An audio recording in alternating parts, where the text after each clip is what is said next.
Hello everybody and welcome to another online lesson, this time for the Germany course and the policies of the Nazis towards the young people. So the Hitler Youth, the boys and the girls essentially. This will tag along as well to our other lesson on education in Nazi Germany, and once you've done the whole course and a bit of revision you'll put the two together probably.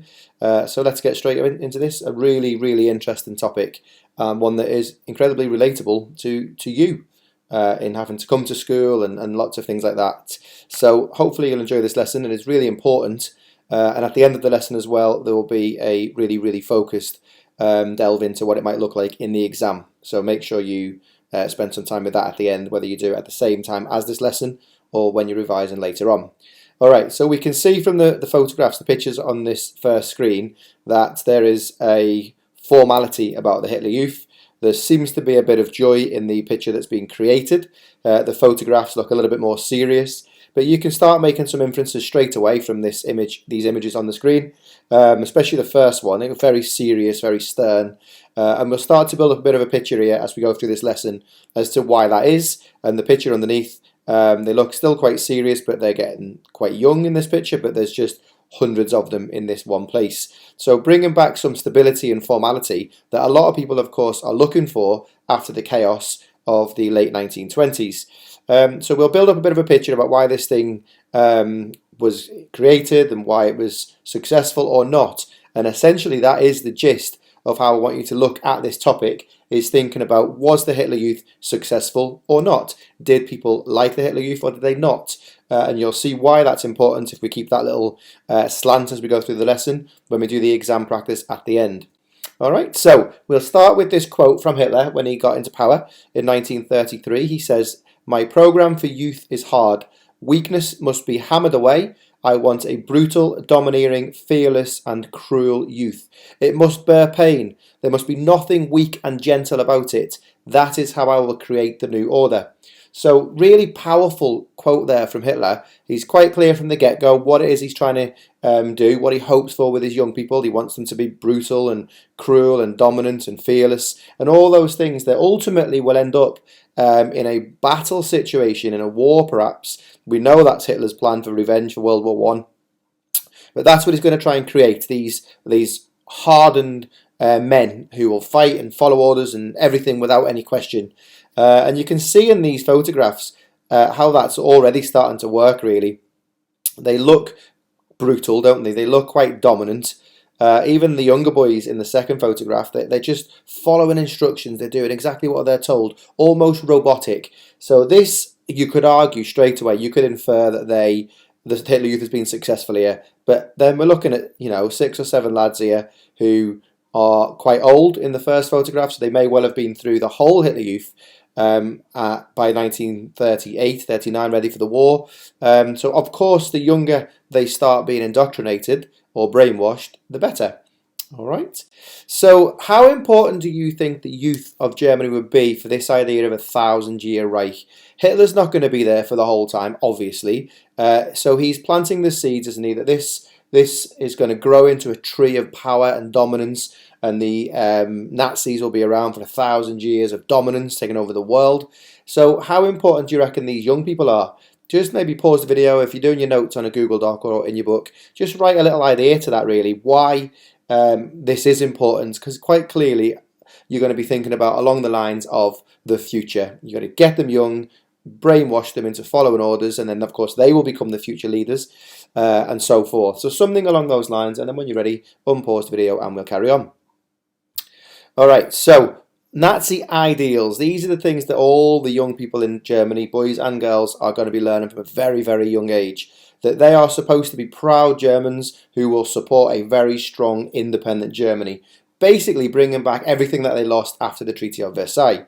Secondly, all girls in Nazi Germany should be brought up to be healthy and strong. So there will be strong wives and healthy, fertile mothers. So they're going to be expected to produce as many children as possible, Obviously, you'll know this if you're watching this as a revision video, or you'll soon see in your lessons that the women are expected to have children. They'll be rewarded for having children with medals and things. There's a whole topic on women in Nazi Germany, but this is the message that's given to the young girls straight away, that their role almost is to grow up, be mothers and good wives.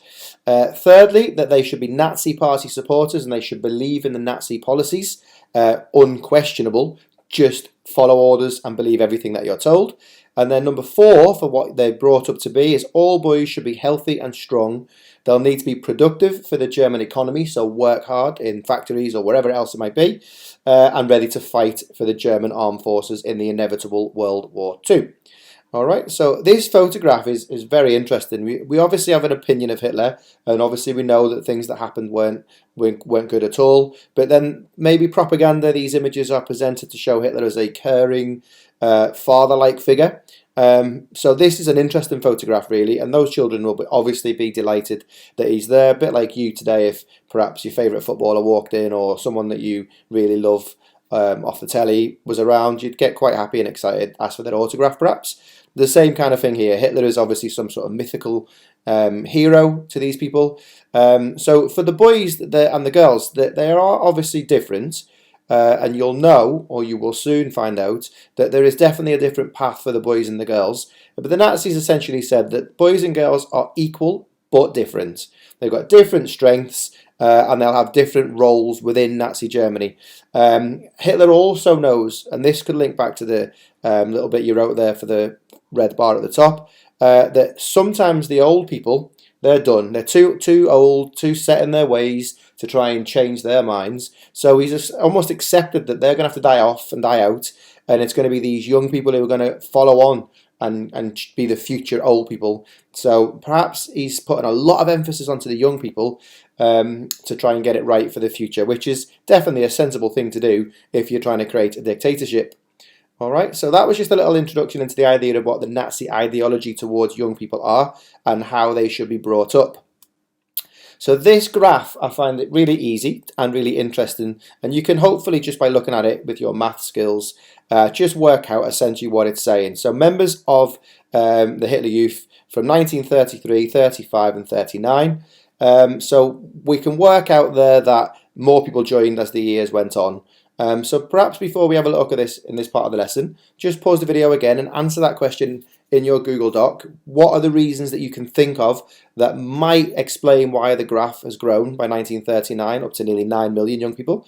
Perhaps there's a specific fact in there if you're watching this for revision. If not, have a little guess, try and work out, and then we'll go through, when you're ready, to unpause some of the reasons for this. Okay, so firstly, Hitler had banned all other youth groups after he got elected in 1933. So church youth groups, any other group that kids went to, they were banned. So essentially they only had one place they could go to see their friends and socialise. So that's one reason, perhaps you might have guessed that one. Secondly, more children being pressured into joining the Nazi youth groups during the 30s. Again, by their parents, I guess, through fear. Perhaps if they weren't going, they might be worried that the Gestapo might knock on their door and say, why aren't your children going to hit the youth group? I don't know, something like that. But definitely perhaps a little bit of fear might have crept up. And this one for me is the most obvious reason, I think. All sports facilities have been taken over by the Nazis by 1936. We can see a massive jump there, can't we, from 35 to 39. So, you know, if you've got a local leisure centre or football pitch or 3G or AstroTurf or whatever it is that you guys do with your friends, if you had to be a member of the Hitler Youth to go and use those things, then of course you're going to join the Hitler Youth. Whether you take it seriously or not, once you've got your Hitler Youth card, you can show that at reception and you can carry on with your mates. So presumably that is a clever move, but you can see why it definitely would have worked. But there is one really specific bit of information that's important as to why this jump happened, and you'll need to know this for the source question later on, but just generally for own knowledge, be that to support the interpretations in this paper, or if it's for the how useful source question, again for that own knowledge, is that in 1936 it became compulsory for all young Germans to join the Hitler Youth. Alright, so from the age of 10 upwards, they had to join the Hitler Youth, for boys or for girls, whichever group it is in. So that clearly explains why after 1935 there's a massive jump. You could also infer from this, though, if we just take a little bit of a step back, the fact that they had to make it compulsory might be good information if you were to argue at some point that the Hitler Youth perhaps wasn't positive, wasn't universally and widely enjoyed. The fact that they had to make it compulsory, you could definitely bring in a little argument there for that one. So that would be quite a nice point to make, really. All right, so that's what happened and why it happened. So we'll start maybe just thinking about a little bit more who the groups are and what they did at these groups now for this part of the lesson. Again, anything that we do probably from now on for the next, 10, 15 minutes of this lesson is to just get your head around own knowledge, the things that happened in the Hitler Youth, so you can say, in response to a quote in a source maybe, I know that the children did this, the boys did this, the girls did this. Okay, so there are several different groups that are in the Hitler Youth, not just the overall. So for the boys, let's take a little minute to break down the ages. So from age 6 to 10, they would join the pimps, or little fellows in English. And then from 10 to 14, so year 7 to year 9, for us, the Deutsch Jungvolk, German young people, the DJ, you see it referred to as, or if you've watched Jojo Rabbit, he's in the DJ, isn't he? And then 14 to 18, so key stage 4 really, and then A level perhaps, is the Hitlerjugend, the HJ, the Hitler Youth. So you can see from this that there's definitely a process of getting them very young, and then when they're 18, they'll hopefully be fully formed, wonderful, perfect Nazi men ready to go off and live in Nazi Germany.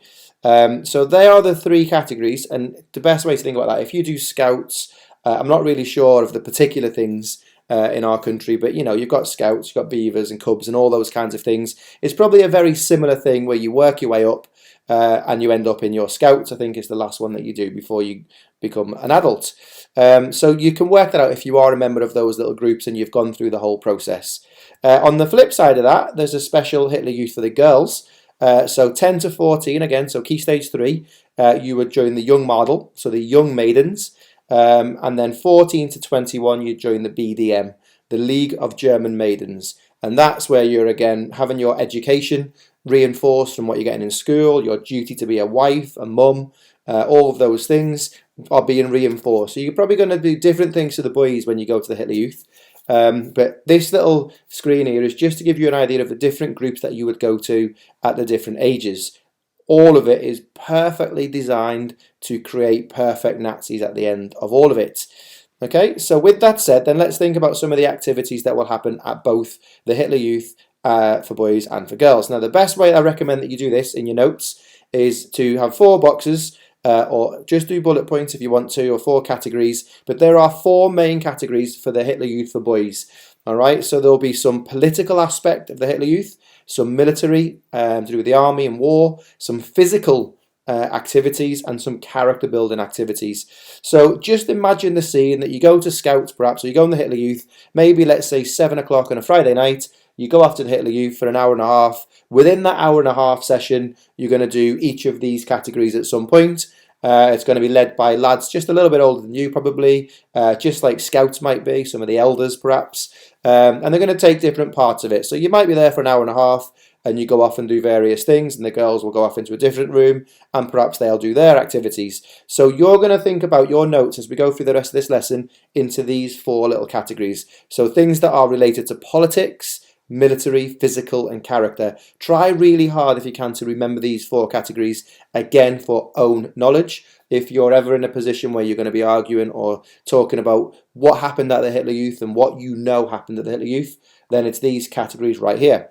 Okay, so let's begin then with the political. So just write your notes, what we're going to talk about now, into your political box. So we can see from this photograph it's going to be some sort of oath or large gathering where you can get the political point of the Nazi party across to you. We know about the politics of the party, don't we? What they believe in, their ideologies, anti-Semitic, getting rid of the Treaty of Versailles, strong, all those things, traditional. So your political training will start maybe 7 o'clock. First thing you do is you'll swear an oath to the Führer. All of you will do that together. And then you'll attend a little bit of a meeting about what's happening this week or in your village, your town. And you'll also at points attend residential courses, so weekends away, or just sessions just designed around politics, anti-Semitic, anti-communist, pro-Nazi, looking at all the strengths and wonders of life in Nazi Germany, things like that. Just obviously reinforcing that indoctrination or brainwashing into how good life is since Hitler took over. You'll also have some lessons in this period with maybe a title each week. So, for example, you might have one called Adolf Hitler and his fellow fighters, or the evil of the Jews. So you'll go off and you'll have a little lesson or a lecture on those kind of topics for 20 minutes, half an hour perhaps, depending on obviously what year you're in. If you're in the pimps, that might be a little bit boring. So they'll do it in a slightly different way, but essentially you'll still have that political element of the training. And then obviously at that point as well, with the fear of living in Nazi Germany, is people might sort of grasp or report anybody to the leaders or the teachers, or they're certainly encouraged to in this political bit, anyone who perhaps is a little bit anti-Nazi. And these children, of course, by a certain age, they're starting to become so brainwashed that they would, of course, grasp on their own family, their friends. And let's not get too sort of emotional about that. The fact is that they're becoming robots, aren't they, without any emotion. So that's the gist of the whole thing, really. So you could argue that there's some success there in the Hitler Youth Programme, in that these young people did tell the authorities on their parents and their friends or their relatives. So that would definitely show some success. Okay, so then physical training, probably the most obvious that you will know about or will remember if you're watching this as a revision video. They need to be fit, don't they? They need to be able to fight in a war, to run and march and all those things that good, strong soldiers need to be. So there's that element of your Hitler Youth in your little hour and a half sesh. You'll then maybe go for a little walk around the village or something. As you can see in this photograph, they're on a hike, marching together in their little uniform, absolutely loving life. And I suppose this is fun, really, isn't it? If you are in the Scouts, or even if you go away with your parents or your carers or friends, whatever, you go away for the weekend camping, it's not a horrible event, is it? It's good fun. You're out with your mates having a good time. So they'll go off camping and hiking. It's not really camping and hiking. They just are going and enjoying it, but there's a backstory to it. There's a reason why they are doing these things, and it's to get strength, health, and also working together. Also, there'll be sports competitions, both regional and national. Nothing, again, fundamentally wrong with that at all. We like that ourselves, don't we? You may play for the school teams in various sports, or you may have a Sunday league football team, or whatever it is that you do. Competitions are good, so they'll be expected to join these things, and of course expected to win at all costs. And you'll see about that in character training in a minute. Sometimes that could be quite brutal as well. But again, these things are set up for physical training, okay? Usually be boxing or wrestling or something like that. Things that eventually make you quite strong, willing and able to take pain, I guess. So that's the first two. Then military training, okay? So this one is, as you might expect, going to be related to war and preparing for war. And this photograph here, it looks like there's two young boys, perhaps in the pimps, being taught how to use a gun by someone in the DJ or the Hitler Youth. Now, obviously, that would be great fun, wouldn't it, for any kid to be able to go shooting, a little weekend away, a little activity. This is all designed to be fun, where the children aren't questioning why they're doing it, but subconsciously they are being trained for a future of firing this thing. All right, so you do map reading and signalling at this military training. So you'd be sent off into the woods or whatever with little tasks to do. Again, really, really good fun, I suppose. But the point is you're working on your skills, because at some point during a war, especially if the war is going to be similar to World War One, you're going to need to be able to see villages and fields and work your way back to your trench, if that's the way it's going to be. And obviously we know World War Two was slightly different to World War One in the sense that it wasn't in the trenches.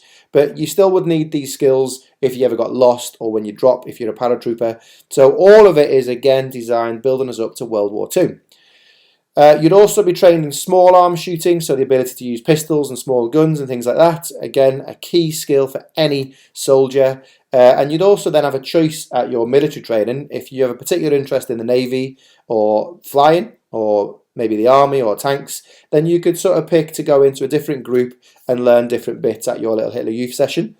And really focus on one thing. Again, the likelihood there is that when you get to army age, you're going to specialise into one of these areas. You might join the Luftwaffe, the Air Force, or the Navy, or the actual army. So all of this again is building us up to those things for the future. And then finally, and probably my favourite part of it, not in the sense of I love the Hitler Youth, just that to learn it, to remember it, is because we've all been there, haven't we? We've all, and we can recognise in some of the things that we're going to talk about now that they're a bit unkind, but we've done things like the Ice Bucket Challenge and all of these things. So character training, it's not necessarily about making you a nice, decent human being. In fact, as we know, brutal, domineering, fearless, cruel. They're the characteristics that the Hitler Youth is going to try and get into these young people. And you can see in this photograph, they're so young, but they're just blindly, doing the Hitler salute, following on. We can see that there's definitely an Aryan element to this.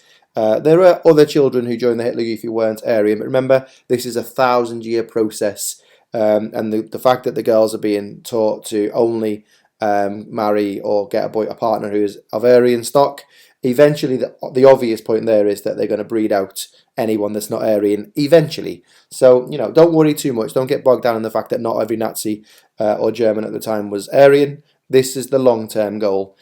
These photographs, they just happen to be Aryan.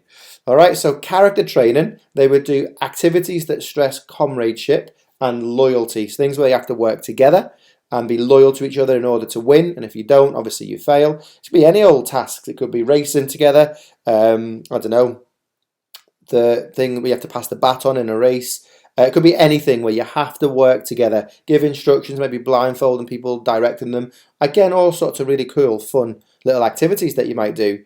The competition that we talked about earlier was there, but the ruthlessness of the thing. Now, we know that there were examples where, I don't know, year 7s were put into a boxing ring with year 10s or 11s. Quite clearly, they're going to get battered, aren't they? But the idea is that you would not cry and you'd come back and you'd get beat, but eventually you'd just keep coming back. You'd be so ruthless and so determined, and you just would not be able to cry. And again, if you've seen Jojo Rabbit, and if you haven't, I really recommend that you do watch Jojo Rabbit. He's quite weak at the beginning when they try to break the rabbit's neck. And he can't do it, and he gets bullied and stuff. All of that is in reference to this idea that you're not allowed to show any weakness. So yeah, they had these older kids battering the younger kids, and obviously they would cry at the first little bit, but eventually they would stop crying. There's loads of stories. If you watch this in class, or perhaps on your Google Classroom, in my class, we'll watch a video where one guy recalls, he's an old man now, and he recalls talking about how he told his Hitler Youth leader that his father had just passed away, and he cried. And the Hitler Youth leader shouted at him for being weak and crying, and that no member of the Hitler Youth should be crying. And this man now, as an old man, said he's never cried again a day in his life. So that's a really good, strong example, I suppose, of the success of the Hitler Youth, in the sense that it created these emotionless, soulless people. Again, loads of examples of things like that. And this bullying stuff as well, we know that some children committed suicide because they were bullied by other members because they did cry or they failed or whatever it might be. One case, again, in a video that you'll watch in class, or on your Google Classroom if you're watching it, if you missed the lesson, they fall on their little sword, the dagger that they got. They literally stab themselves with the dagger that they get, because it's all just too much. So that's like your school, our school, everyone. There's kids who seem to be really strong mentally, and there's kids who appear not to be. They may be a little bit more sensitive. That's great, isn't it, in this world? But in 1930s Germany, sensitivity was definitely seen as a weakness. So they did these other challenges from the instructors, like ice bucket challenge, I suppose, plunging them into barrels of ice cold water, and if they sort of whimpered or cried, they had to keep doing it until they could just go in. All sorts of activities like jumping off roofs, blindfolded, so they didn't know where they were going to land. They just had to hope that they didn't die. But if they didn't jump, or they didn't jump into a swimming pool, they would be obviously terrorized. So all of these things were about trying to get rid of weakness and fear out of these kids. Exercising in wintry weather as well. So imagine running around your field, school field, in the winter, rain, snow, hail, and you're out there perhaps without a t-shirt or something on, just being forced to run around this field. It would be horrendous. Certainly for me, but I think for most of you. But eventually you'd probably become quite hardened to the situation. So this is all for your character building. And then any punishments were harsh, obviously. You disobey any orders. And one of the things that people hated about the Hitler Youth keeping this in mind as well for your own knowledge, for a source question or interpretations, is that for very often some of the leaders of the Hitler Youth were only a year older than the Hitler Youth boys themselves, but you had to follow instructions, otherwise the punishments would be really harsh. Now this could be in relation to you, somebody that you really hate in the year above you, who you have no respect for, telling you what to do, and you would just have to do it. So perhaps in that sense, trying to make this relevant and relatable to you, you can understand a little bit what's going on there. And then of course, character building, this oath again keeps coming back. Let's think about the words of this oath here. I devote all my energies and strength to the saviour of our country, Adolf Hitler. I am willing and ready to give up my life for him, so help me God. Now, there are some strong words, especially if a young person saying that. I am willing to give up my life for our saviour. That constantly said, eventually it becomes just who you are, which is why we see a lot of these young lads in World War II. There's some horrible stories of what happened to them when Hitler abandons them, but they fight to the very end in Berlin when the Russians arrived. They were there, these young kids, fighting till the very end, because they're so brainwashed by that point. It's really quite heartbreaking, to be honest, if you think about it in a human sense. But again, you could argue there's another good example of how the Hitler Youth was in fact successful, because these people fought to their death. Okay, so there are 4 categories there. Hopefully you filled in your notes, however you've done it. Try to learn these things. Flashcards would be a really good way to do this. So on one side, military, on the other side of your flashcard, just some of the examples of military training and so on. And just learn them. They're all very useful for just quite simply for this paper, facts, own knowledge. Okay, so these photographs here, just have a quick look yourself and just try and attribute what category you think these would fall into. Nothing too difficult really, just a little bit of an understanding task, and then press play and we'll carry on. Alright, so quite clearly I think photograph 1 would be character building, jumping over fires, again quite fun. The bottom picture, they seem to be playing with aeroplanes, so I would say that might be the military bit. In the bigger picture on the top right hand side, Der Stürmer, all of these older boys it looks like reading the Der Stürmer, the Nazi newspaper. Headlines might be anti-Semitic or pro-Hitler, I don't know, but they're all sat around. I would say that would be political. And then the bottom one, I might say that could be physical. Obviously they're pulling kids along, but also maybe a little bit of character building, comradeship, having to work together. So they're in a race, aren't they? Older boys carrying younger boys. All of it, apart from perhaps reading the newspaper together, looks like it's good fun, but there's a underlying meaning to all of it. Alright, so that's a little look at the Hitler Youth for boys. Hopefully you've got your head around that. If not, just pause the video, rewind the video and watch certain bits again to get your notes up to date. And let's have a little think about girls then. Okay, so remember, girls are equal but different. And we're in the BDM, the League of German Maidens. Alright, so the girls will do political activities as well. They'll go to rallies and they will recite the Oath of Allegiance, just like the boys. It's a good photograph of them doing that at maybe a big Hitler Youth rally away for the weekend. So they're also getting some fun as well. It's not just all for the boys. And they go on marches, you can see in this picture here. Physical and character building too, camping and things like that. But there's a really important reason why these girls should be fit. And that is simply because they are going to be expected to have many children. Alright, so being fit, especially in the tummy area, is really important. And they'll have this drummed into them as well. So there's no necessarily military training for the Hitler Youth girls, but they're going to have a different role during the war probably, is the plan, but certainly no explicit military training like the boys got. And then Kinder, Kirche, Kuche. So again, if you're watching this as a revision video, you should know what Kinder, Kirche, Kuche means. So child, church, home. Essentially the role of a woman is to look after the house, be a good Christian, and raise the children. Kinder, Kirche, Kuche. So they, in their meeting, they go off to the Hitler Youth with their brothers or whatever. They go into one room and the girls go into another room, and they go through Kinder, Kirche, Kuche, reinforcing what they're being taught at school. How to cook, how to iron, how to make beds, how to sew, housewife preparation, and all of those things. So the Hitler Youth for girls is a lot simpler in the sense that there's less for you to remember. It's just obvious, common sense, like education for the girls is as well. They're basically being prepared to be a good wife and a good mother. All right, and they will have these racial hygiene lessons. They'll be taught, just like they are in school, how to keep the German race pure by only marrying Aryan men. And that's a really good indication here that there was absolutely a desire for a perfect Aryan race. Lots of people may argue that that was never part of the plan, but then you look at things like this and you think, of course it is. They're being told that they should aim to marry an Aryan and have Aryan children, and eventually, basic biology is you're going to breed out anyone who's not Aryan. So this is another good example where the future is definitely in mind, more so than the current when they do these activities. So that's the Hitler Youth for Girls, very similar to the Education for Girls as well. And of course, you will know, if you are watching this as revision, how life for women was supposed to be, with the medals and all the rest of it. And if not, when you do that in the next couple of lessons, you'll be able to put this information into that knowledge as well for some context. Okay, so I would like to just have a little pause now with you to start thinking about some sources, because there's a source question in the Germany paper, in paper 3, where just exactly the same as the trenches, remember, how useful are sources A and B, or whatever it is, for inquiry into the attitudes towards the Hitler Youth, something like that.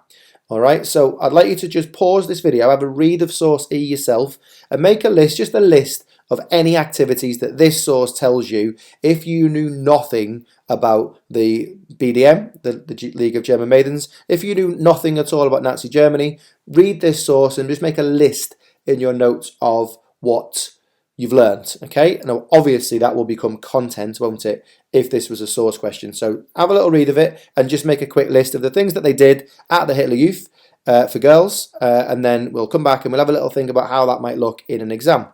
All right.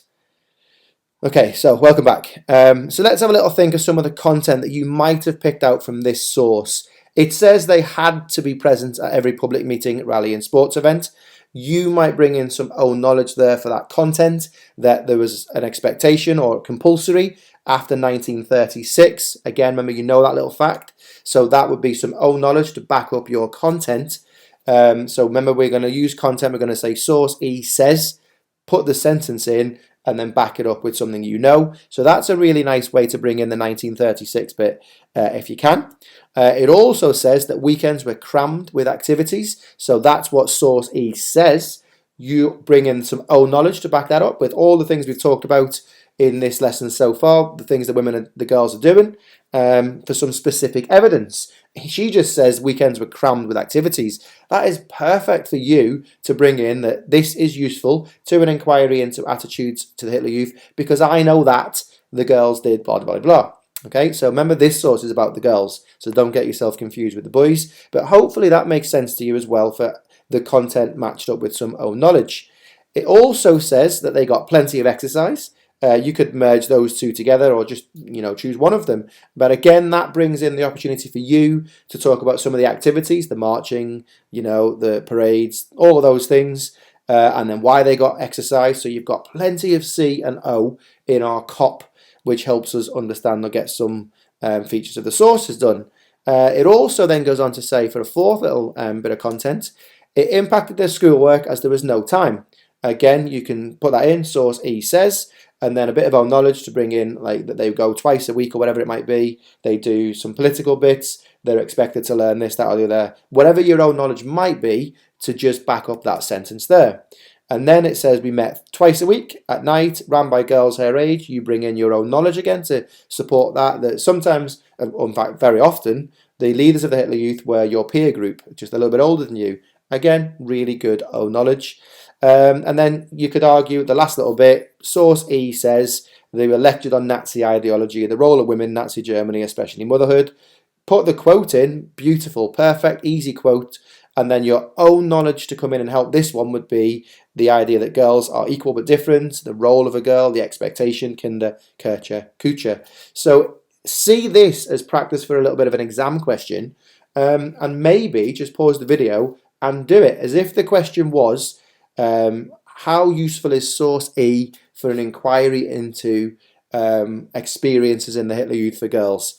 Pick out two of those sentences, just two. Remember, we need C-O-P, cop, twice. C-O, C-O, and then two pieces of provenance. But don't do provenance just now, we'll do that in a sec.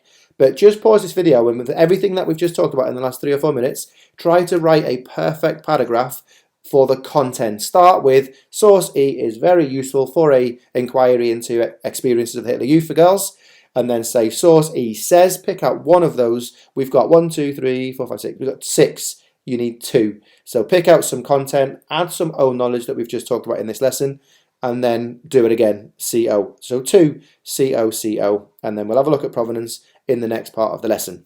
All right, so pause the video, go ahead and go and do that. I just think the more we practice these source questions, be it this or for the trenches, then you should absolutely be getting 8 marks out of 8 every single time, because it's a skill, and as we know, we can practice skills and get better at them.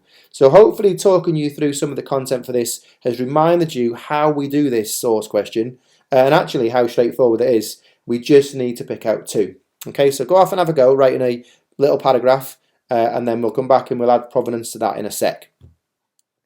All right, welcome back. So let's have a look at the provenance of source E. Okay, so this is the last little bit of our paragraph. Remember, in the source question, we'll have 1 paragraph for source E and 1 paragraph for the other source. They do not need to be compared. They do not need to be one is better than the other. Just 2 source analysis. Cop, cop. That's it, okay?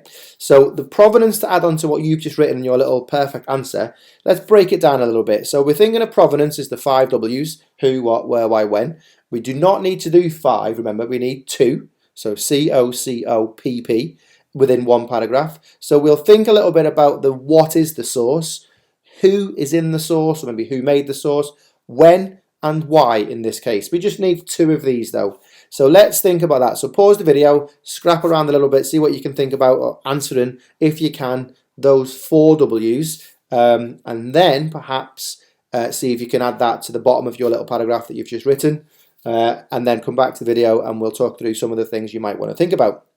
Okay, so welcome back from that. Hopefully what we're talking about now, you've just worked out yourself. So what is the source? It is a recollection of Ilse's time in the BDM, which has been noted in a book. So you'll say source E is useful because it is a book of a recollection of Ilse's time in the BDM, and you'll go on to say why that makes it useful, because she was there, she's describing her own experiences, and of course everything that's in the source is accurate. You know it's true, which makes it more useful. The who, we could say, is Ilse McKee. She's there, she's a member of the BDM.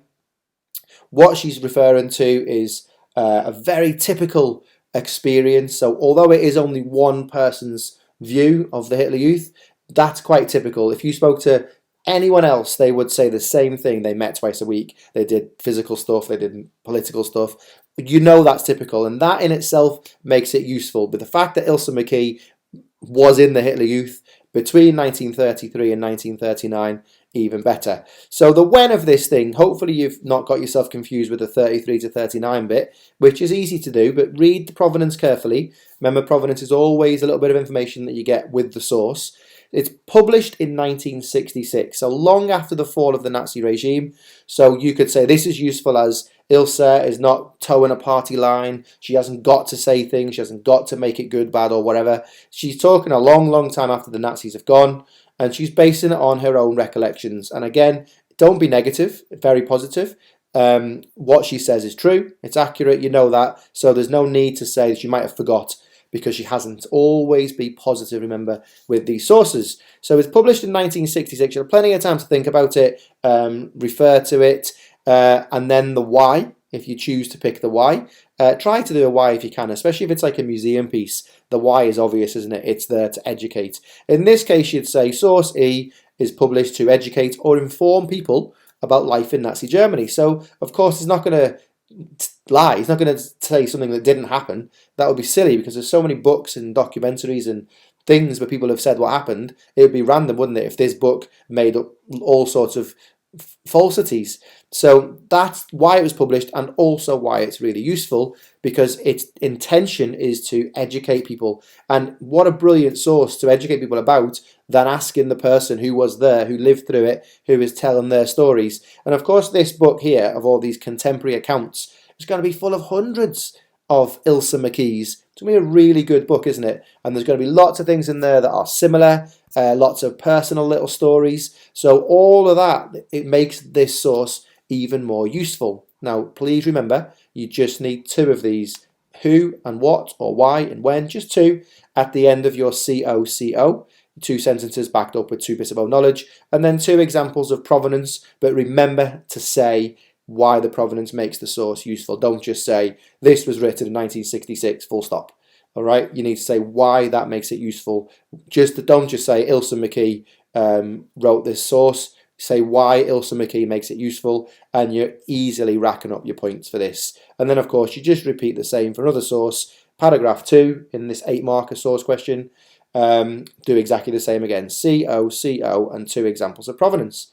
So with that said, add a little bit of a paragraph to what you've just written before, and hopefully you've now written a really good, strong paragraph for the source question. We'll only do this one source in this video as an example, but you could just keep practicing with any source really. So let's move on a little bit now, back into the content of the story with these photographs of the League of German Maidens. You can see again, there's the order, there's the structure, working together, physical activity, exercise, fit and healthy and all of those things. Also bear in mind as well that the Hitler Youth offered people that idea about stability and strength that was long gone, wasn't it? Since the Treaty of Versailles, the Great Depression, life in Stresemann's years, they seem to have lost this idea about traditional power, strength. So this is a good example of Hitler delivering the promise to bring back pride and strength and all of those things. Again, a good example of where the Hitler Youth was successful, creating strength and unity together. One country versus the rest almost, building on some of that emotional anger from the 1920s in Germany. All right, so the League of German Maidens goes on, and this is a good little source for you to read yourself and just give you an idea about why the Hitler Youth was attractive to these young people. So I'll just put it on and you can have a little read yourself and then carry on with the lesson. But it's about Christa Wolf describing the impact it had on her as a child and how it caused friction with her mother. So we can see that some of the negatives of the Hitler Youth are that they fell out with their parents. The parents, a bit old school, maybe didn't quite agree with what these kids are being taught now, and they have arguments. And of course, the children's loyalty is now no longer to their parents, and that's part of the problem. The parents felt that they were losing the grip of their kids because they would grass on them, and of course they were scared to shout at them because the Gestapo might knock on the door next week. So altogether, this gives you a nice bit of context, this as a source. So I'll just let you read through it yourself, and when you're ready, you can carry on with this lesson. All right, interesting, really interesting little source of information. I like it because it's real. Christa Wolf is absolutely talking about her real life, and you can get all the context that you can for this. Okay, when you're ready, then carry on with the video when you've had a little read of this, and then answer this question actually before we do move on. Why did she like that? Just practice your content skills as a little bit of consolation of that. So let's look at some of these other photographs then. An interesting little insight into the Hitler Youth. So we can see the dagger there with a little inscription, unique to lots of the boys, and they felt really proud of their dagger by the time they sort of graduated to the Hitler Youth and they got their dagger, especially a personalised little inscription for just you. You can imagine why that would have felt really good. The uniform, they felt really proud to be in their uniform. You can see that. Obviously the activities in the third picture, javelin, it's just good fun. And then the fourth picture on the top at a rally. Look how ordered that is and organised and structured and very military, isn't it? Far, far from the chaos of years gone by. The middle photograph, playing with guns. The bottom one, obviously going marching, doing some farm work, jumping over the fire in the bottom right. And then that picture there on the right hand side of jumping off a roof, you can see people going up the little steps, and a continuation of this. Lots of these things are reported that they were done blindfolded, they didn't know where they were going to land.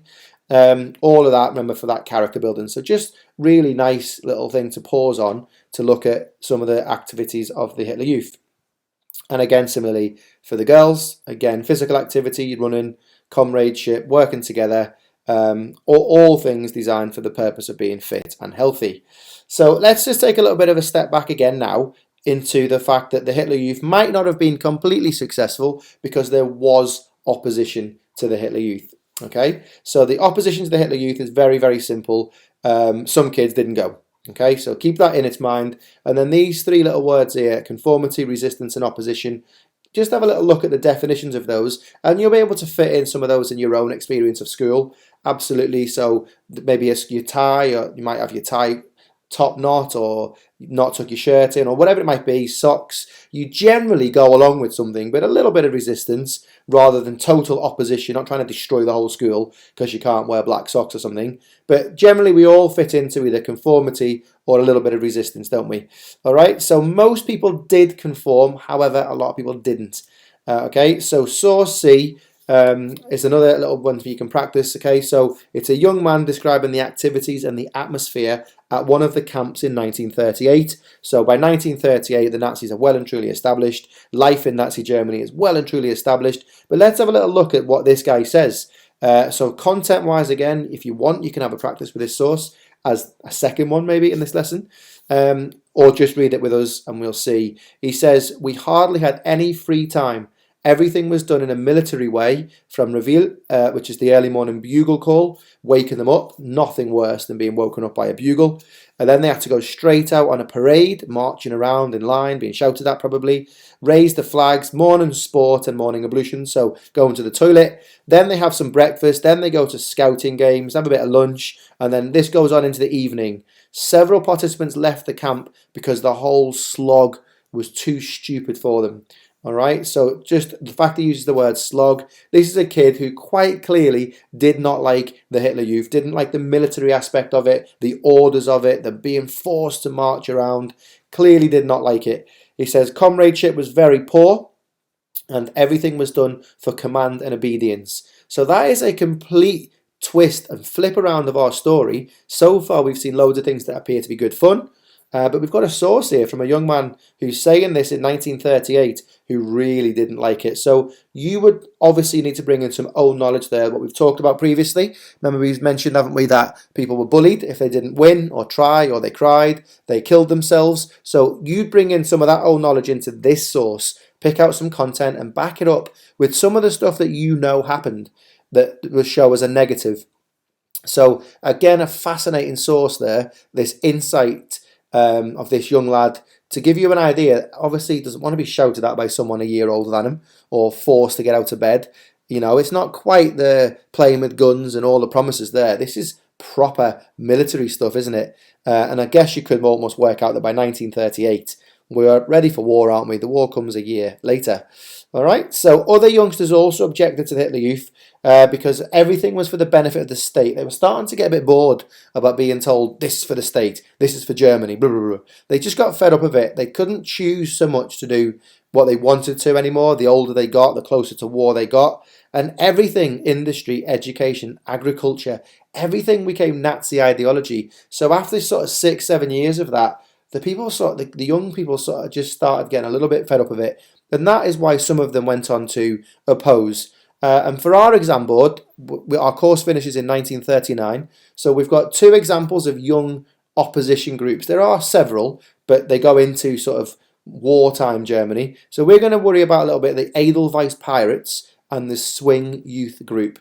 Okay, so let's have a little bit of information about that. Again, your notes can quite simply be half of a table on the Edelweiss Pirates, an example of the Swing Youth. And just again, flashcards, but what did each of these 2 groups do to oppose? Now, fundamentally, remember, the point is that Hitler can indoctrinate and brainwash if you're at the Hitler Youth. If you're not at the Hitler Youth, then obviously you aren't being brainwashed and you're dangerous, aren't you? Because you're not getting the Nazi stuff constantly thrown to you, and that might lead you to start questioning or challenging a little bit. Very similar if you are thinking about the Elizabeth course. If you aren't going to her church, then you aren't obviously getting the religious settlement and you're not getting any of her ideas there. Again, if you're watching this as revision year 11, that reference will make sense. If not, you'll see when you do the Elizabeth course.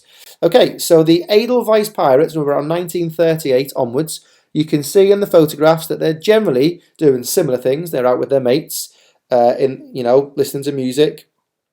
A few little bits you can see in the second photograph, bottom right hand side. There seems to be a girl there having a bit of a cigarette.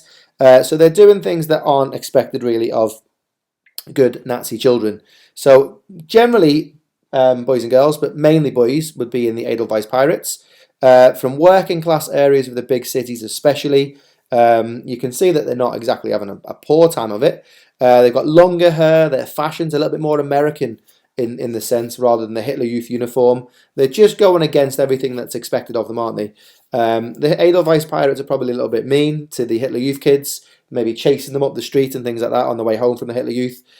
Just a little bit, I guess, means the word, isn't it? So they hang around on street corners, and that's where they would see some of these little Hitler Youth kids marching themselves home or on their way, and they're shouting at them and things like that. Remember that they're probably in school with some of them as well. So just you've seen it. You can see in your own school, in our school, there are little pockets of groups, aren't there, who hang out over there or are a bit more anti-rules and things like that. You can relate totally. And sometimes, as we've said, they attack these little Hitler Youth kids, but they also go off on hikes themselves into the countryside. This time, like with their mates, though, not with the Nazi stuff battering through their head. But they go on these hikes, anti-Nazi songs, telling jokes. Obviously, when they get caught, this happens. You can see when the pirates are caught, they would be killed. And going into the 1940s, there's other groups. The White Rose group is a good example of one where they threw leaflets around the university and they were essentially murdered for that. So that's what happens if these kids are caught. They're obviously going to be really brave to do this, because there's a high chance that if they do get grassed on or caught by the Gestapo or whatever, they're going to be hanged. All right, so the Swing Youth are another opposition youth group.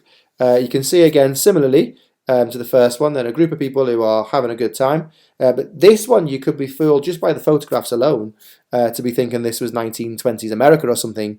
So we've got records, we've got sort of dancing. This is basically everything that the Nazis hate.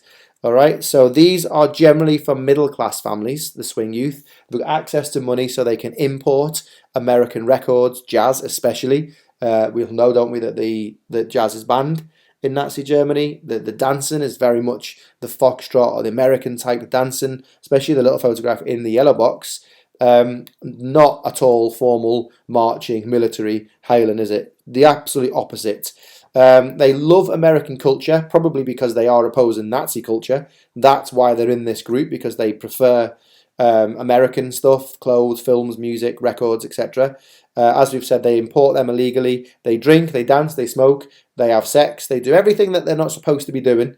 But most importantly than that is they don't go to the Hitler Youth, so they're not getting themselves brainwashed. They have illegal raves. We've maybe referred to that. You can relate to that, I suppose, today.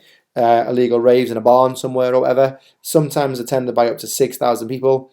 Again, when they get caught, they're likely to be in trouble. They love jazz, as we've said, and Himmler said anyone who listens to jazz should be beaten and severely punished. Jazz is banned in Nazi Germany. So, opposition or resistance. Let's think about these following statements as we draw a bit of a close to this, and let's see about the dangers. So, opposition. Both the pirates and the Swing Youth actions were limited. They told the odd anti-Nazi joke, anti-Nazi graffiti, and sometimes they chased little Hitler Youth members. Only after the war broke out where the pirates began to physically attack the government. Would that be opposition or resistance? You decide yourself. Would the motivation for these groups was mostly cultural? They weren't political in their opposition. Is that opposition or resistance? Is that dangerous? Are they even dangerous? A few kids. And then this one here, by 1939, the pirates had 2,000 members. The Hitler Youth has got 8 million. So when we decide how dangerous these little opposition youth groups are, it's quite clear from those facts. Not very. Hopefully you agree.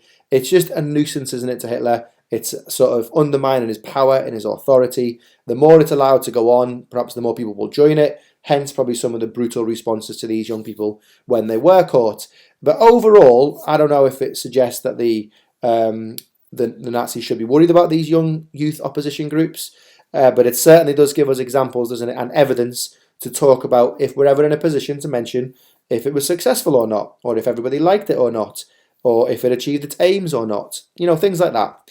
All right. So what it shows us is a minority of the German youth remained unconvinced, which is just disrupting the Nazi plans, undermining a little bit, but really no threat at all. 2,000 members compared to 8 million. Okay, so that's the opposition. Obviously, as well, when we put an opposition into this, if you are revising this in Year 11, you want to consider the church opposition as well. Opposition generally will be from young people and the church. It may well be a section B of your exam, which was the biggest form of opposition. One interpretation says youth, one interpretation says the church. I don't know. Get your head around how both the young people and the church oppose the Nazis, and you'll be good for any question. All right, so did they achieve their aims? This little table here will summarise what we need, particularly as we have a little practice in a minute of what section B would look like in an exam. So examples of yes, they did, and examples of no, they didn't. So yes, some were enthusiastic, some were committed, many, in fact, 8 million. But we know, don't we, from that previous source, that of those 8 million, some of them absolutely hated it. They just went because they had to, they conformed.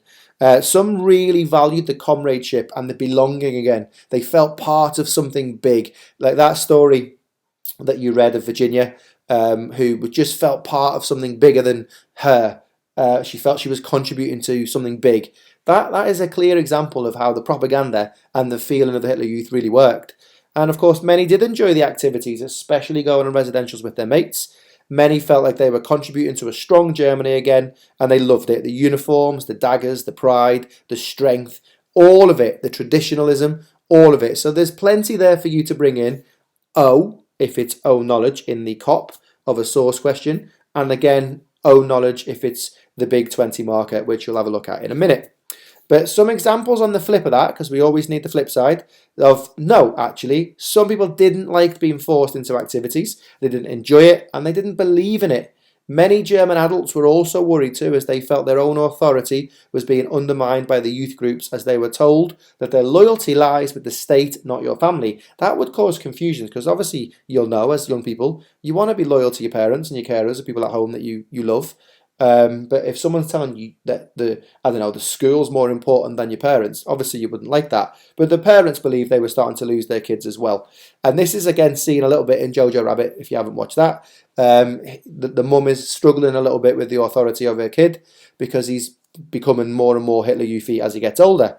Many of the kids, just like you, don't like the obedience policies, clearly. We see that in our classrooms every day, don't we? As they get older, they get bored of the military drills, which we've seen in that source. And many families argued and were investigated by children complaining to their youth leader about things that have been said around the dinner table at home. Imagine you having your tea, someone has a throwaway comment, and you went into school or went to the Hitler Youth the next night and complained or grassed. So all of this together is your context really to the Hitler Youth story, whether some people liked it or not. So this is a nice little summary bit here for you. Just copy this table down, but think about what we've said and get your head around these examples of success and failure of the Hitler Youth. All of that will come into a bit of fruition now as we watch practice section B. Okay, so exam zone, that's the lesson finished. So if you want to stop this video now and perhaps not worry so much about the exam zone if you're in year 10 doing this, but remember to come back to it later on. And if you are in year 11, then keep watching, maybe have a break from the revision lesson, come back to have a think about what this might look like in your exam. Okay, and I really do recommend that you do that and take the time to do it. Far more important than perhaps watching the entire of this online lesson. So if it was a 12 marker, it might say something like, explain why young people were prepared for life in Nazi Germany. You may use the following. So bullet point 1, Hitler Youth for boys. Bullet point 2, Hitler Youth for girls. The third bullet point obviously wouldn't be there. It would say you must use one of your own. But I've just put education in for the obvious third. So 12 marker, just 3 paragraphs. One reason why people were prepared for life in Nazi Germany was through the Hitler Youth for boys. And then a paragraph on the boy stuff. All right, Peel paragraph, as we've talked about in this lesson. And then another paragraph would be about what the girls went through, what their teachings were for, and then of course how education. So obviously if you're watching this from year 11, you'll have done the education, maybe perhaps do a little bit more revision on that one, but that could be your third paragraph on how they were sort of brainwashed into meeting a certain mate, racial hygiene, all of those things. However, for this, I'd like to concentrate on section B. Now, the Hitler Youth would be a really obvious section B for me. Remember, section B is based on 2 sources and 2 interpretations. There are 4 questions in total. Quite straightforward questions. We'll talk about these things now as we go through this little revision bit. But in this case, for section B, it's going to be one interpretation says one thing and the other interpretation says another. In this case, the most obvious way to do Hitler Youth would be some people liked it, some people didn't, or it was successful in its aims and it wasn't. So really, really straightforward. So let's now really focus in on how to do section B. It's the biggest part of the paper. All right, so you got to get this bit right, otherwise you're throwing away a lot of marks. It's also, this Germany paper 3 is worth the most, okay? So we must get this right. So here are the two sources. This would be question 3A of section B, okay? So in the Germany paper, you'll have done an inference question and a 12 marker. That's section A, then on to section B, and it's all going to be based on two sources and two interpretations, okay? So we've had the practice in this online lesson about how to do the sources, so you can do this bit yourself, all right? So pick out your content, all right? The yellow box here will give you the instructions what to do. Try and pick out two quotes, two pieces of content, and back that up with some old knowledge that we've talked about in this lesson, all right? And then do your provenance. And then come back and have a go at source C. So essentially have a little think about that, and the question will be something along the lines of, how useful are these sources for an investigation into attitudes towards the Hitler Youth? All right, have a little practice for that and then come back, and then after that try to identify which of these two sources support the idea that the Hitler Youth was good or was not good. You'll see why that'll be useful in a minute. Okay, so pause the video, go and have a little practice of this. It will be really beneficial for you to do that without me necessarily telling you what to do. The more we practice these source questions, the better. So we need cop, paragraph, two cops in each paragraph. Two paragraphs, that's it. Source B, source C, they do not need to be compared to each other. So content with some more knowledge, another bit of content, some more knowledge, and then two examples of provenance. All right, so the first thing to think about when you come back to this would be some of the things we can pick out from source B. All right, so it's little enthusiasm, the drills start right away, small breakfast. He talks about his tongues hanging out of his mouths, and you know all this extra work that they do. You can bring in your own knowledge from what we've talked about in this lesson. This is definitely, for the second yellow box, for me, quite obvious. This would suggest this source isn't very positive, is it, towards the Hitler Youth?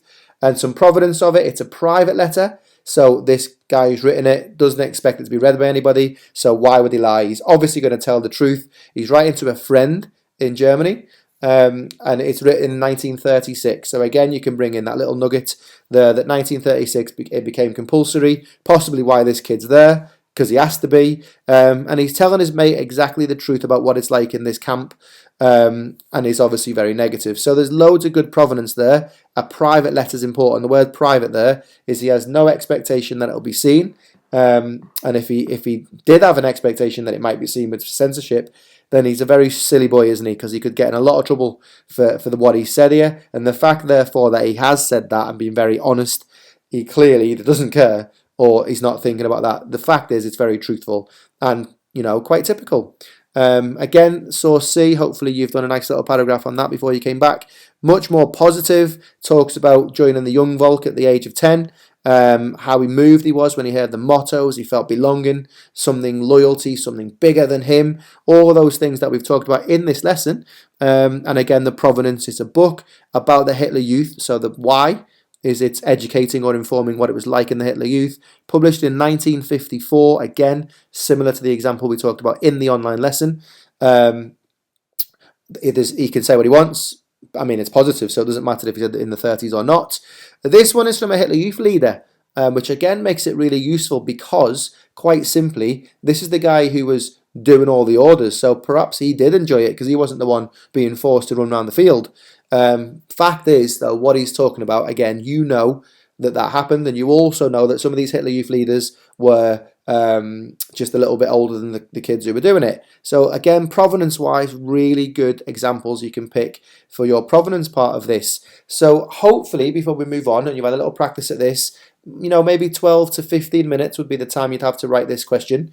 You've managed to get two examples from source B, two sentences, matched up with some own knowledge and some examples of provenance that make it useful, and the same for source B. And there's your 8 marks, and you move on. Okay, now it's important to keep in mind what we've just done in those two sources for question 3C in a minute.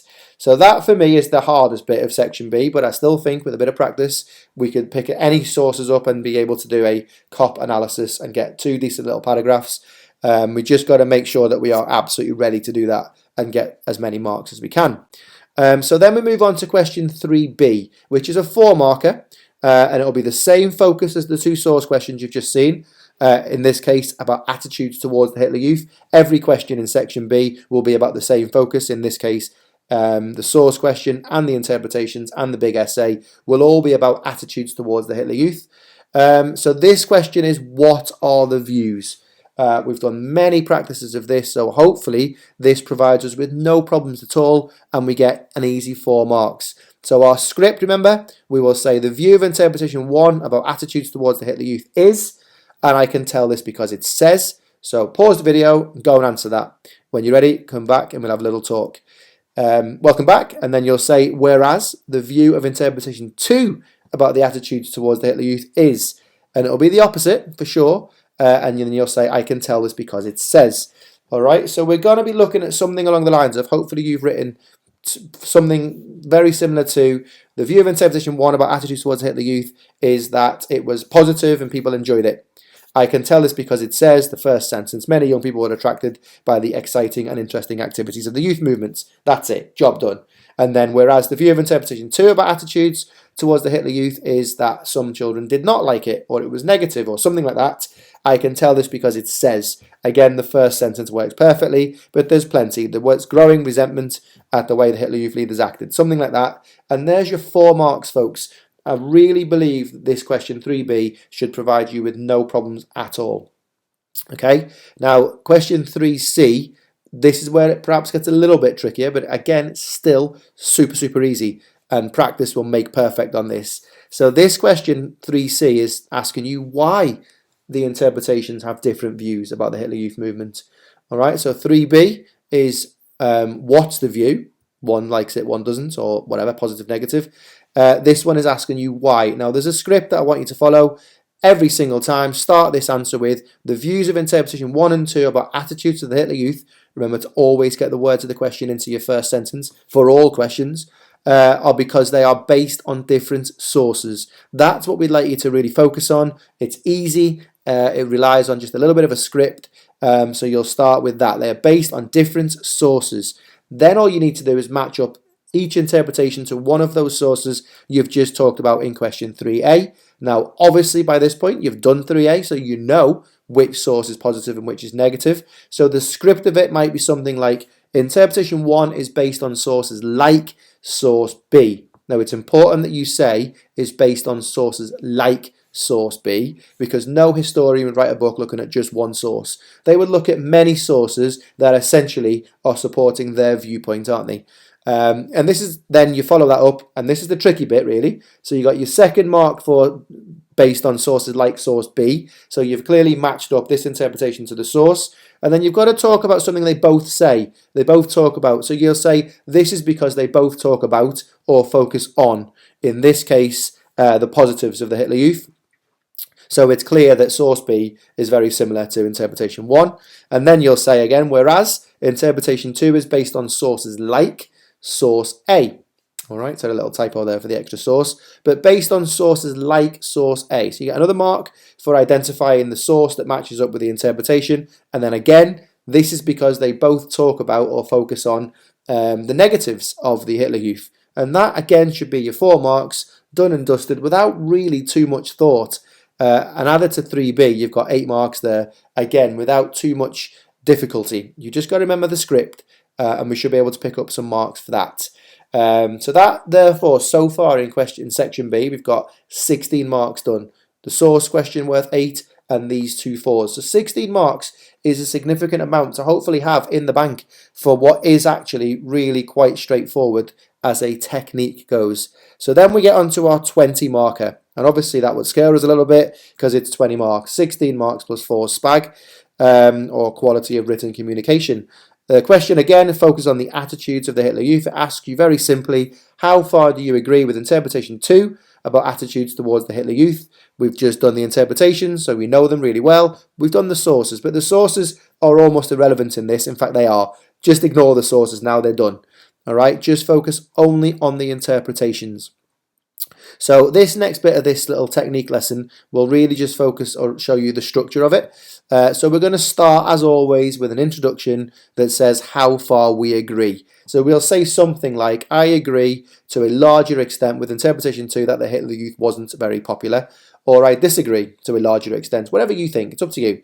And the good thing about this essay question is it doesn't really matter what you think for most of the essay, really only in the conclusion. So both of these interpretations are correct, aren't they? Because it's someone's opinion. You can't tell someone they're wrong just because you don't agree with them. That is their view of the situation. That is like if you're watching a football game. You know, you could be sat watching it with your mates and you have completely different views about the substitutions, the tactics, the penalty decision, or whatever it is. You've both watched exactly the same game. So both views are valuable and valid. In this case, remember that for this essay, paragraph 1 and paragraph 2 are both valid. They're both correct. And you just need to be able to argue why they're both correct, which makes it quite easy. It's essentially just a two-sided argument, really. Why was the Hitler Youth bad and why was it good? So because the question is asking about interpretation 2, our first paragraph, after we've done our introduction, will be about interpretation 2. So you'll start that again, very clear, making it clear you understand what the view is. So you're going to say, open the paragraph by saying, the view of interpretation 2 is that the Hitler Youth wasn't very popular and is correct in this view. So again, you've got a nice little mark for that, really, really obvious. You've told the examiner what the view is. Again, you know that because you've just done question 3B. And then you, similarly to the source question, and that's why this is really cool in a sense, technique-wise, in fact, it is exactly the same as the source question. The only difference in this one is you don't need any provenance. So pick out a sentence from the interpretation, 2 of them, at least 2, but don't go overboard, just 2 will do, and then add some own knowledge to back that up. So exactly the same as the C and the O in the source question. Perhaps because this is worth 20 marks, you want to get a bit more own knowledge in there, but basically this paragraph now needs to say why interpretation 2 is correct, that the Hitler Youth wasn't popular. So pick out 2 quotes, definitely, back those quotes up, and just bring in any other knowledge that you've got about why it wasn't good, you know, the bullying, bad treatments, whatever it is, anything at all that we've talked about in this online lesson, okay? But make sure you use the quotes, use the interpretation. The question is asking us about the interpretations. And then it gets a little bit trickier. If you can, you'll get your top marks, you know, if you can be bringing in commenting on the tone, the content of the language used by the historian. Is it dramatic? Is it emotive? Is it factual? Is it straight to the point? Is it vague? Is it varied? Is it focused on one thing or 10 things? All of these things, just give a little bit of a description in the paragraph about the interpretation itself. So essentially pros and cons, good things and bad things about it. Obviously we wouldn't do that in the source question, but in this question you want to try and bring in a little bit of a discussion along those lines, and that will come to help you in the conclusion. Okay, then paragraph 3, when you're ready, again it's going to be interpretation 1, and you're going to start it exactly the same way, but this time interpretation 1, obviously. The view of interpretation 1 is that the Hitler Youth was very popular, and this is also correct, and then go on to repeat paragraph 2, 2 quotes, own knowledge, back it up. Basically talk about in this paragraph why this historian is correct in the view that he gives that the Hitler Youth was good. All right, everything you know, the pride, the honor, the uniform, the dagger, fun, comradeship, whatever it might be, bring it into this paragraph, and again try to comment on the tone, content and language being used by this historian.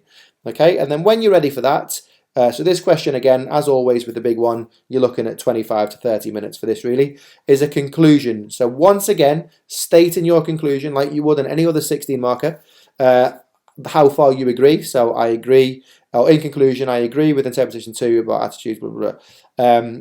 Although both interpretations are correct, you agree more with 2 or 1. Make your decision. And in this bit, you're going to talk about those ideas of the tone, the language, the content, the reasons why you've sided more with one than the other. Perhaps you value something being less emotive. So the language like slogging our guts out, or battered us, or words like that are really emotional. You actually just want something really factual. You want a historian who says it like it is without the emotion, or you might value the emotion, and that's why you pick that one, because you feel it brought more reality to it, a real experience. Maybe one interpretation had more facts in it, and that was more helpful to you. Really, it's entirely up to you why you agree with one of them more than the other. And that's what makes you the things we're looking at there in the bottom of this screen: tone, language, content, factual, less vague, more focused. And there's a bazillion other possible criteria you give as to why you're judging one of these interpretations better than the other. And I think you do similar things in English as well when you're talking about tone and language. If you've got something that is really sort of vague, and the Hitler Youth was, generally people liked it, and then the other one talks about the specific activities, then you're going to be much more inclined, aren't you, to agree or like the interpretation that gives you more detail. So all that in said, this is how you do the 20 marker. Okay, now again, rewind the video a little bit if you want to listen to what I've said again, but just get your head around this bit of section B. And everything that we're doing in this video here, in this lesson, can be translated to any topic of section B. The script generally always stays the same. If it's the Munich Putsch that you get, was it a failure? Was it a success? What was more important to control in society, Nazi Germany, propaganda or terror? Whatever it is, the script stays the same. You'll have two interpretations that are opposing each other, and you'll have two sources that oppose each other but also agree and line up with the interpretation. So technique-wise, we should absolutely be getting at least, I would say, 25 out of 36 for section B. And it just takes practice, folks, okay? So try and get your head around that a little bit. So with the structure here on how to do it, if we have a little look at this table that you can see, and then go away and practice this question, answer it. You can see that you've got two halves here that support each interpretation, all right? You do not need to get all of that in. You won't have time to get all of that in, but certainly two or three of these things, but remember to match them up to the quotes. You've got to get the quotes in, just two. So again, CO, CO, no provenance in this, so that's a bit easier if you don't like the provenance. And then again, a little bit of a conclusion at the bottom. So pause the video looking at this, and using this table that you can see, go right ahead and actually write a perfect answer for this question. I'm going to just move the screen forward in a minute, so you'll have to rewind just to give you some examples of how you might write the quotes, okay? So you can rewind the video after this bit, but just have a look at these examples here in yellow. This is how you might write it. So you will use the quote in yellow from interpretation 2. The movement became less popular towards the late 1930s as the activities became increasingly focused on preparations for war, blah, blah, blah. And then that own knowledge you can bring in there about how young people stopped attending it because it was too strict, too much like the army. Our own knowledge for all of that. And then again, you could pick this one, a second one. There was growing resentment at the way the Hitler Youth leaders acted, that they were better than the members barely a year older than them, or whatever it might be. Again, you can bring in your own knowledge there. So that is examples perhaps about how you might write this answer for this 20 marker. Lots of knowledge, but make sure you're using the interpretations. All right, so granted, this has been a very long video, especially if you've gone all the way and you've done the practice exam question as well. If you're in year 10 watching this, then good for going to the end. It's good to always practice these things anyway. It tells you how to do it, but certainly this exam technique is going to be more important for you preparing for your exams. Okay, so big topic, really, really strong knowledge-wise.